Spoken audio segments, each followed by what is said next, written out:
Hello, this is Branko Malic of Kali Tribune. First off, apologies for delays in a regular stream of podcasts and articles, but it's summer here and there's a lot of work in the summer in Croatia. So there are some impediments that we have to overcome so to us to publish something every week. Now, to go in medias res. This podcast will be focused on a problem that we hinted about a few times already, but we'll go more in depth now. And this is the problem of value or non-value of critical thinking, and something that is intimately united to this problem, that is to say the idea of some kind of special, sometimes even called spiritual knowledge that man should, quote unquote, develop in order to transcend his limitations and so on and so forth. This is, I get some questions about this, so I'll try to answer them to the best of my abilities. Now, as we talk a lot about philosophy in Kali Tribune, everybody who had superficial contacts with philosophy as an academic discipline more likely has come to an idea that philosophy is a kind of critical thinking, the critical thinking of being critical, self-critical, this critical or that critical is an acme of philosophy. However, this is not the case. It was not always the case, and it is not the case in the form of philosophy we are promoting on Kali Tribune. One could even say that this form of philosophy is an opposite of critical philosophy. Now, I will not bore you with what most of us already at least should know, that, for instance, modern ideas of critical philosophy, or that is to say, for instance, a critique of everything that is, critique of being, in fact, that is a symptomatic feature of so-called, for instance, Frankfurt School and these soft Marxist philosophies from that were developed to their acme in the 60s of late last century. We are not thinking about that. Everybody, because it is very obvious that this kind of critical thinking, critique of critique, even as they can call it sometimes, they tend to call it sometimes, is built upon critical, quote unquote, critical theory, which already demonstrates, in fact, that this is a dogma, that certain metaphysical dogma that is applied to each given case and to each given competing dogma, and used as a tool to dissolve all competing dogmas and explain everything away in parameters of the given system. That is, in this case, understood as non-system, as, for instance, just to put a small digression, Frankfurt School, to be more precise, Adorno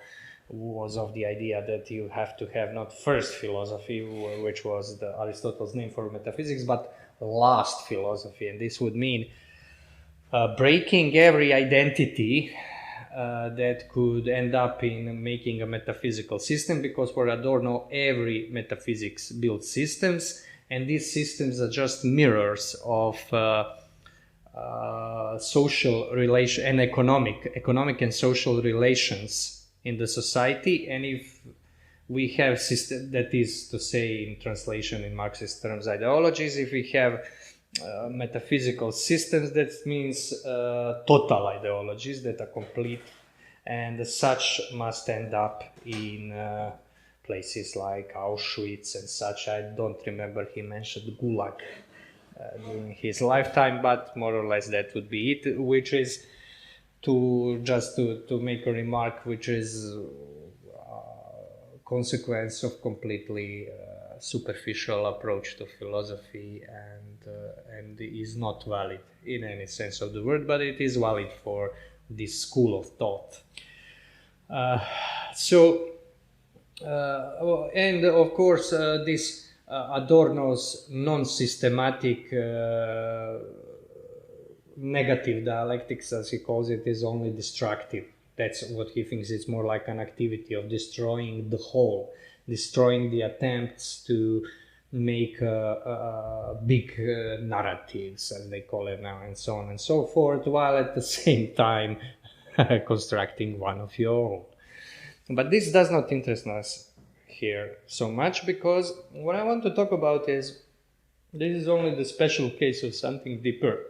And this deeper thing is the idea that in itself, one's self-consciousness or self-reflection, which can be called critical thinking, that is to say, putting things in question constantly, is in fact not a very philosophical approach, and it is extremely misleading. I will give you an example. There is one supposedly philosophical question that goes like this: why is there being and not nothing instead? I'll repeat. Why is there something, and rephrase, and not nothing? This is the question that was formulated in this way first, I think, by Leibniz, or maybe somebody before him. This is considered, for instance, by Heidegger to be the main metaphysical question. Why is there being and not nothing instead? This question is an example of radical critique, that is to say, of radical negativity. Because in this question, one negates the existence as a whole, at least in his mind, and puts out the question for why that something that he negated is. He cannot find the reason for it. He cannot find its cause.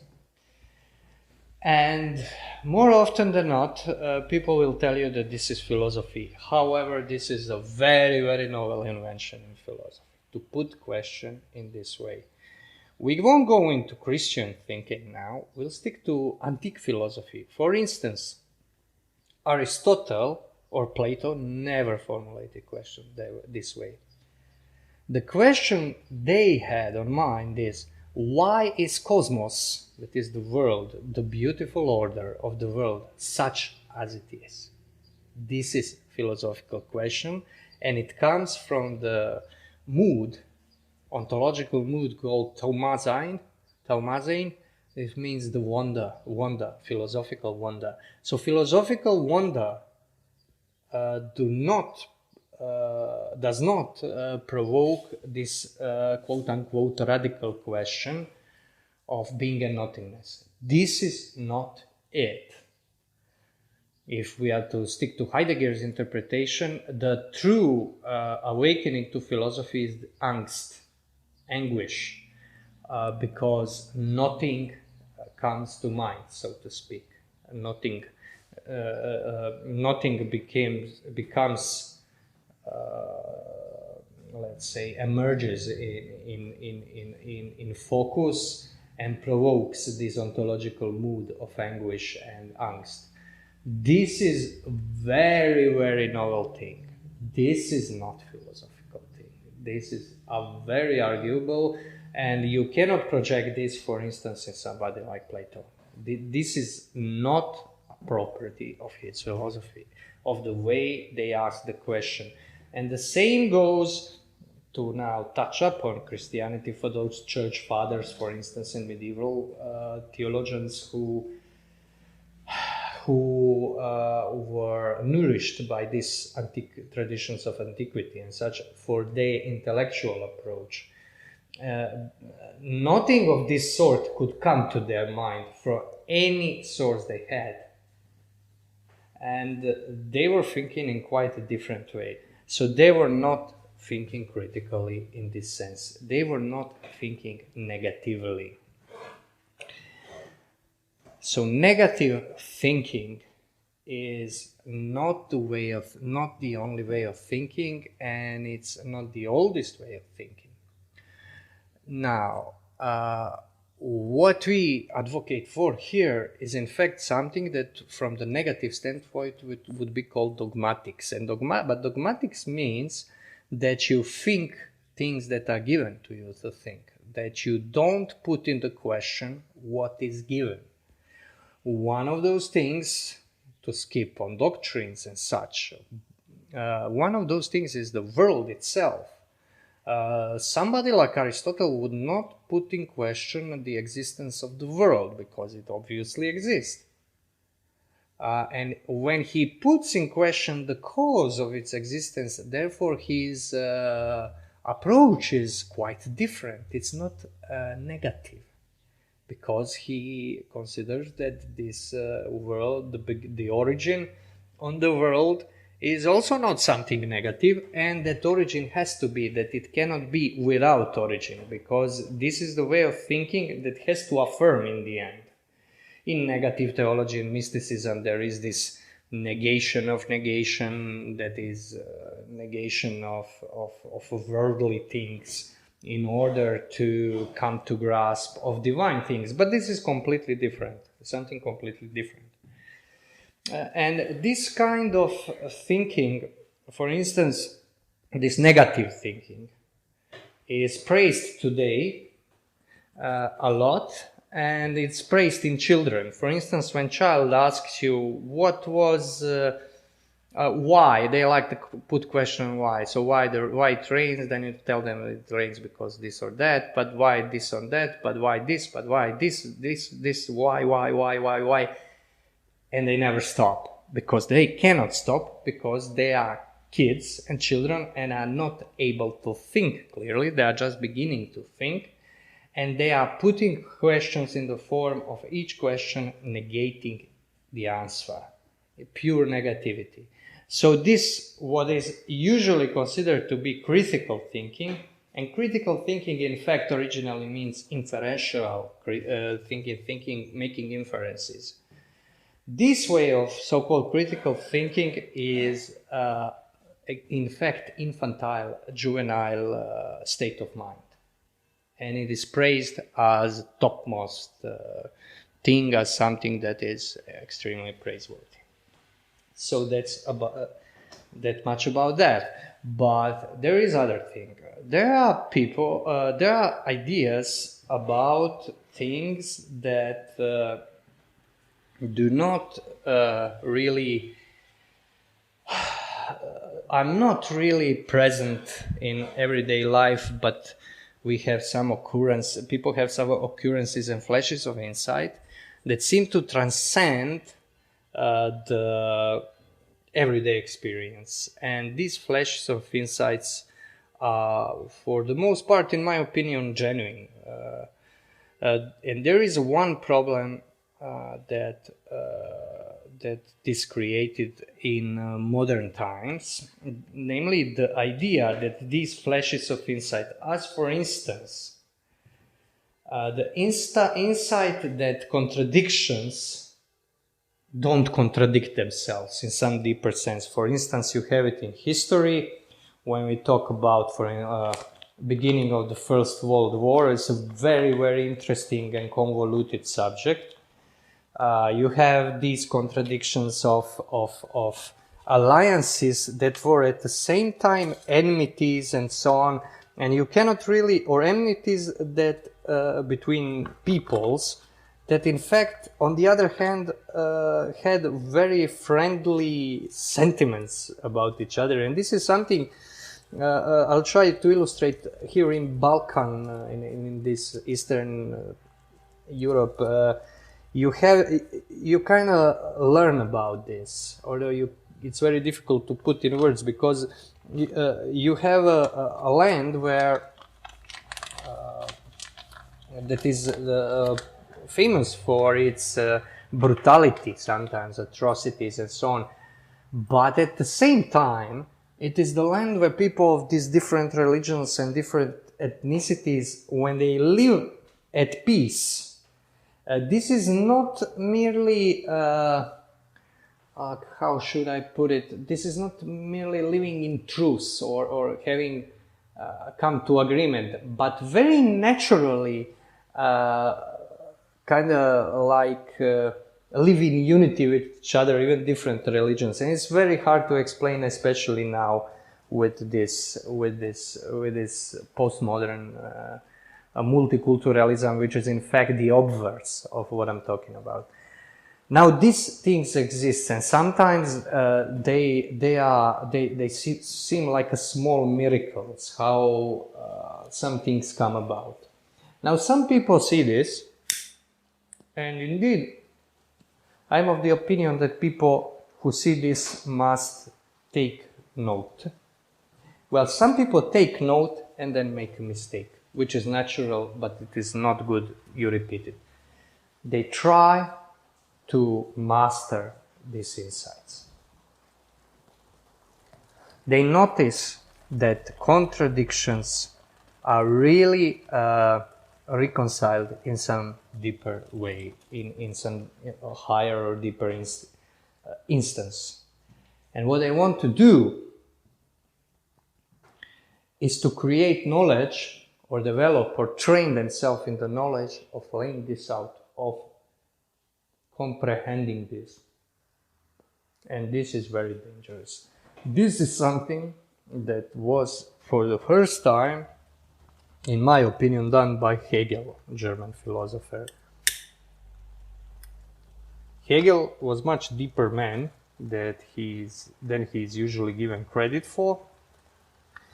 And his understanding of this reconciling of opposites, dialectics, was much more, let's call it, profound and inspired, even poetically inspired, than people giving credit. Especially when you read his Phenomenologie des Geistes, Phenomenology of Spirit, his early and extremely difficult work.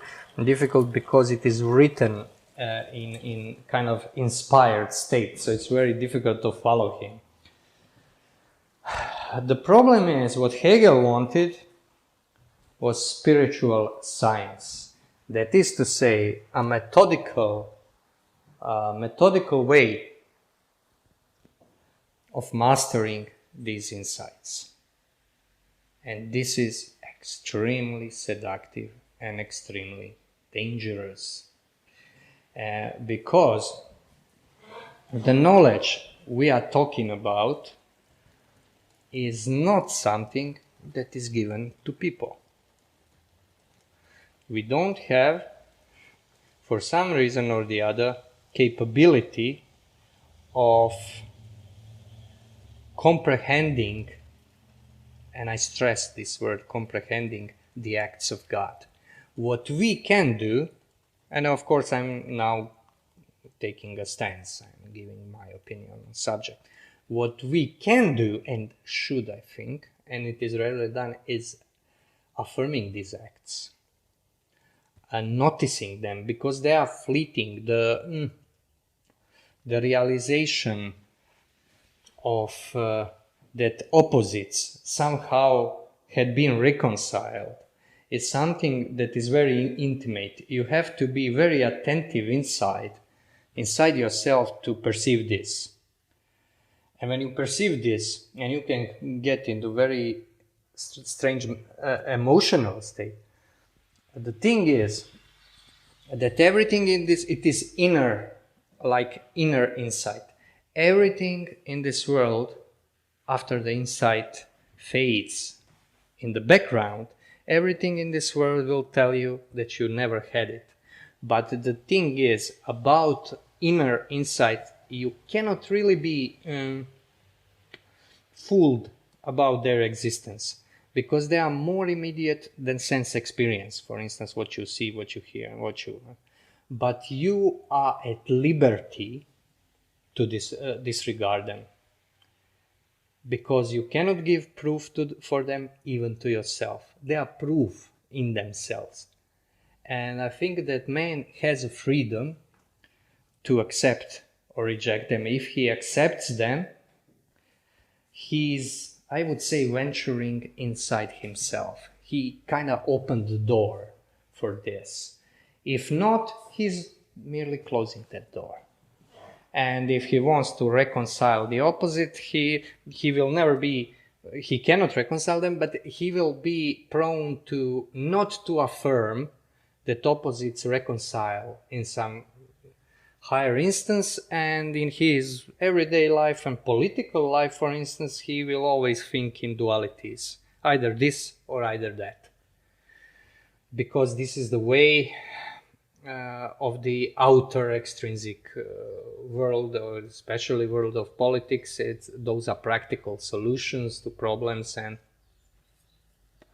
he will always find a very real justification for his acts, but he will lose, in my opinion, lose something very important, to see that his opinion, in fact, is not very deep, and that he doesn't really understand what lies in the background of everything. But the problem is that people who have these insights try to master them, and more so if they succeed to construct some kind of method for this, that will fail. That happened to Hegel, I think, to a disastrous results. One should only think of, remember, Marxism and left Hegelianism in general, and later the other aberrations like Nazism, for instance, which has this, it doesn't have this systematic ideology, but has this idea of primacy of will, of inner disposition that is completely free. And this is something that was always present in German philosophy, from even maybe from the times of Meister Eckhart, from medieval times. And when people decide to appropriate this for themselves, then accidents happen. For this reason, I'm very critical of the idea of man having being underdeveloped being, because this idea is always present here.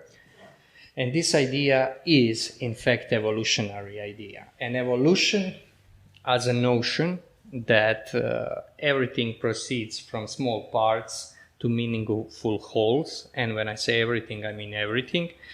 And that this is the law, that everything that is perfect lies, in fact, in the future, is complete opposite of religion, of Christianity, for instance. And it cannot be reconciled in any conceivable way with it.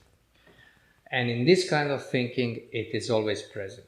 Now, you can have this materialistic notion of evolution, but you can have spiritual notion of evolution, which is, in my opinion, far worse, because it is seductive to people who can really have very valuable insights that we could call spiritual, for lack of a more precise word.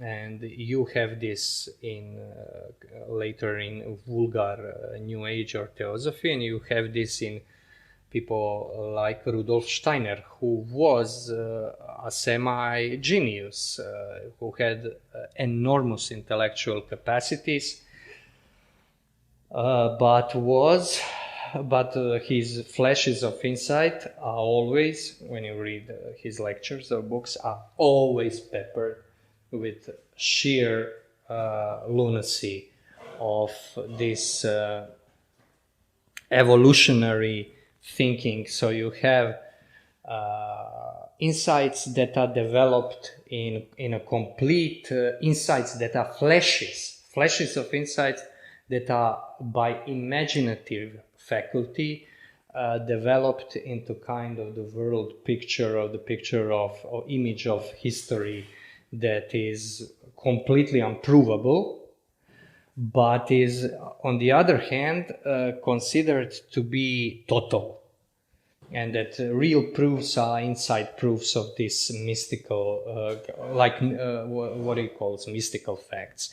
This is the I think the straight road to perdition, because when the point where opposites reconcile is not the point that can be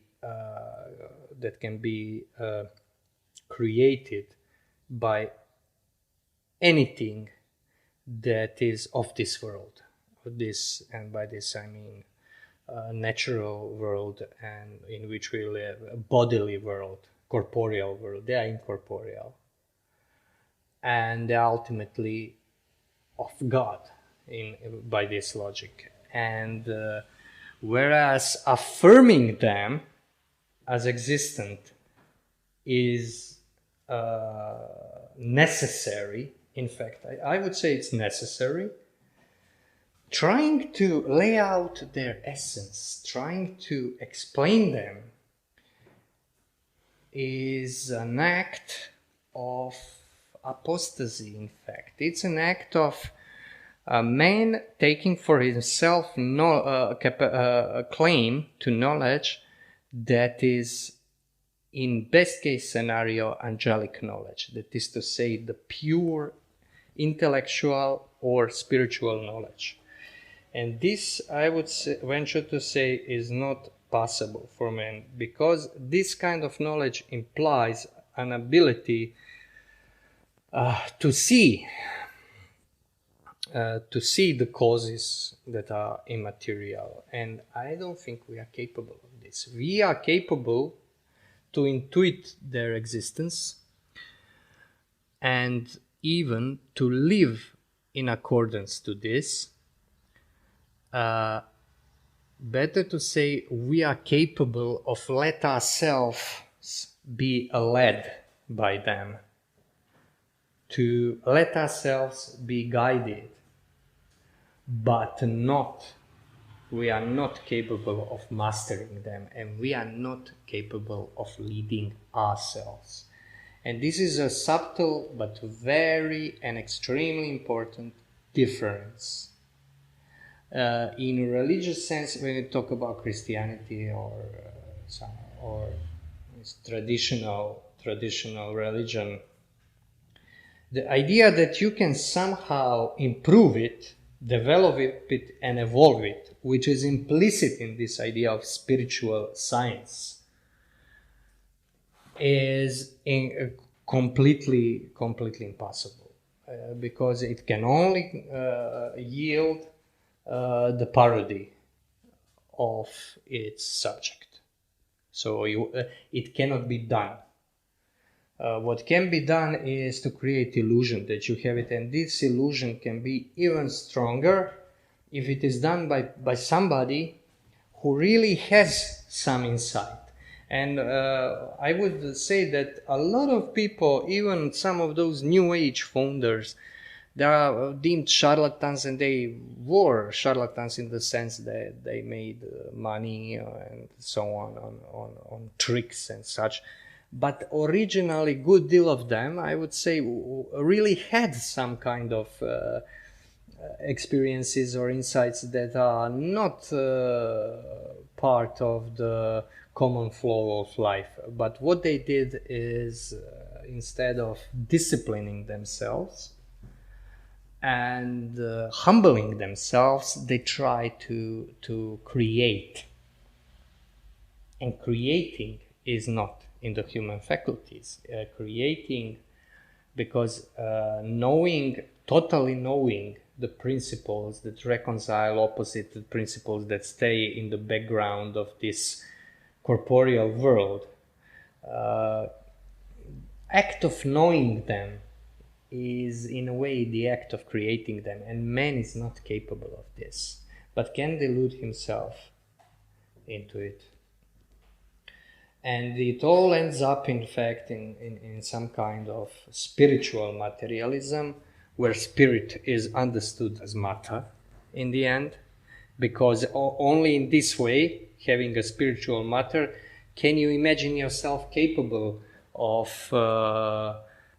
using science, developing science that will master the spirit.